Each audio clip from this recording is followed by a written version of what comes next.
구독과 좋아요를 눌러주시면 영상 제작에 큰 힘이 됩니다. 남편을 오래전에 떠나보낸 한 할머니가 있었습니다. 홀로 살아온 세월이 길었지만 자식들과 손주 덕분에 꿋꿋이 버텨왔습니다. 그러던 어느 날 맞벌이를 하는 딸의 부탁을 받게 되었습니다. 손녀를 돌봐달라는 것이었지요. 할머니는 잠시 거처를 딸 집으로 옮겼습니다. 그곳에서 새로운 삶이 시작되었습니다. 아침이면 청소를 하고 반찬을 만들어두고 빨래를 개며 하루를 바쁘게 보냈습니다. 어린이집을 마치고 돌아온 손녀와 손을 잡고 아파트 단지를 산책했습니다. 놀이터에 들러 그네를 밀어주고 미끄럼틀을 지켜보며 웃음을 나누었습니다. 손녀 덕분에 또래 아이들과도 자연스레 인사를 나누게 되었고 비슷한 또래의 할머니들과도 인연을 맺게 되었습니다. 세월이 흐르자 손녀는 초등학교에 들어갔습니다. 학교와 학원을 오가며 바쁘게 생활하는 손녀를 보며 할머니도 자신의 하루를 채워야겠다는 생각을 하게 되었습니다. 아파트 안에 있는 경로당에 나가보기로 했습니다.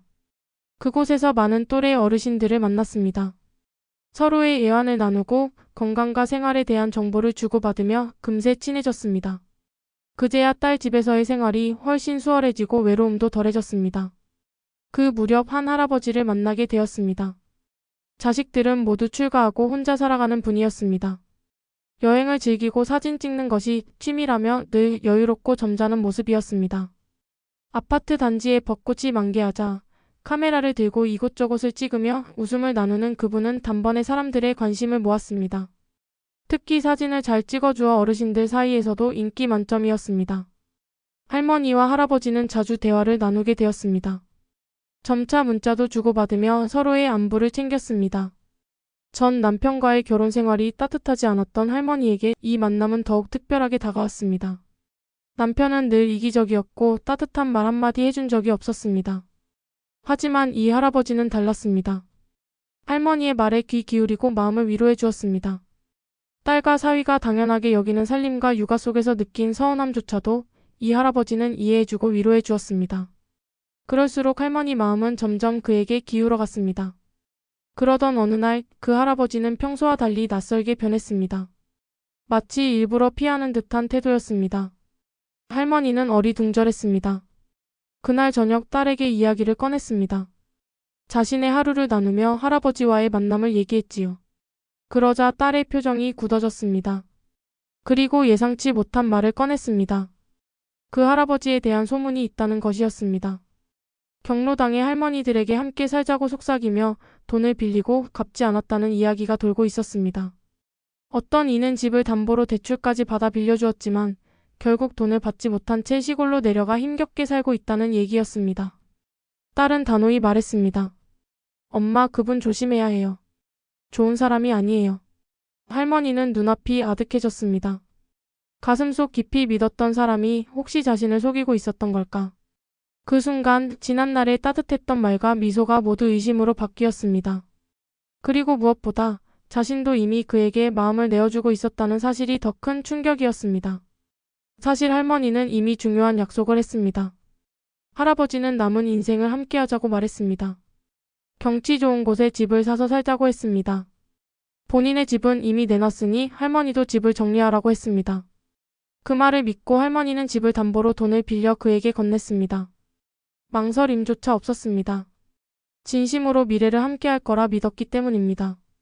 그러나 이제 모든 것이 무너져 내리는 기분이었습니다. 할머니는 다급히 그에게 연락을 했습니다. 하지만 그는 전화를 받지 않았습니다. 시간이 지날수록 불안감은 커졌습니다. 결국 할머니는 딸 몰래 경찰에 신고를 했습니다. 담당 경찰은 말했습니다. 그 남자는 사기 전과가 수없이 많고 이미 이름과 연락처 모두 가짜라는 사실을.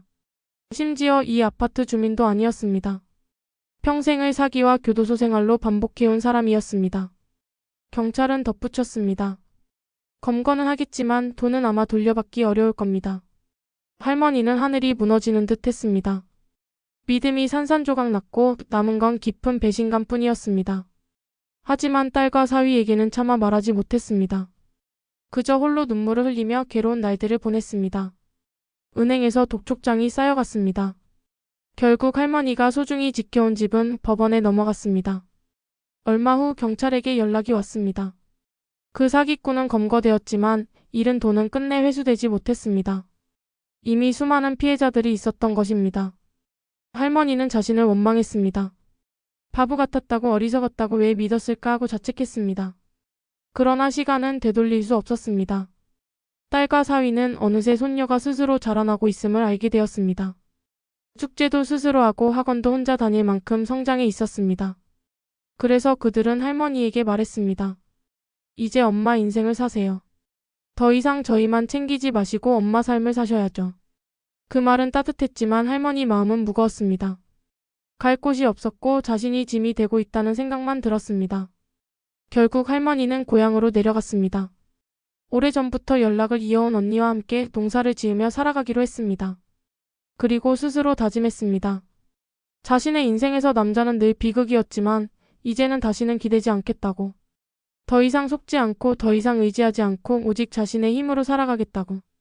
남은 생이 고단할지라도 그것은 자신이 선택한 길이었습니다. 누구에게도 속박되지 않고 누구에게도 휘둘리지 않는 삶. 그 길 위에서 할머니는 마침내 진정한 자유를 찾을 수 있었습니다.